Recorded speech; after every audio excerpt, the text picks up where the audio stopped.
နည်းနည်းလေးအစင်မပြေမှုတွေကြုံရတာနဲ့လမ်းခွဲသွားတော့မှလား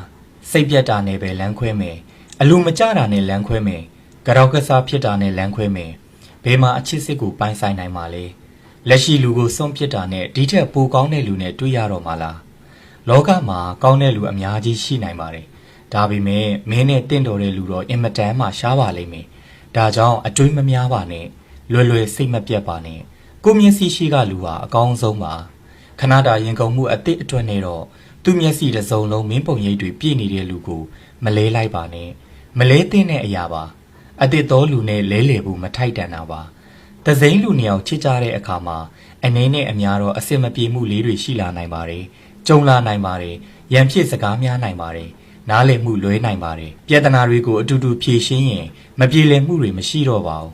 လမ်းခွဲစကားပြောစက်သိမ်းဖို့ပဲတွေးရတာမဟုတ်ပါဘူးလုံးဝအစင်မပြေတော့ရင်တော့တမျိုးပေါ့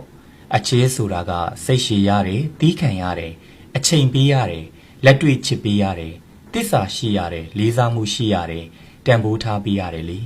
ဒါကြောင့်မင်းဆိုတဲ့လူမျိုးကိုလက်လွတ်ဆုံးရှုံးမခံရအောင်စိတ်ရှည်တီးခံပြီးတော့ချစ်ပေးပါဘဝမှာတဏီကုံပင်ပန်းပြီးတော့ညရောက်လာတဲ့အခါမှာတီတီတာတာပြောပြီးချွဲလို့ရတဲ့ရင်ခွင်ရှိခြင်းကဘယ်လောက်တောင်ကြည်နူးစရာကောင်းတယ်လဲဆိုတာသိတယ်မလား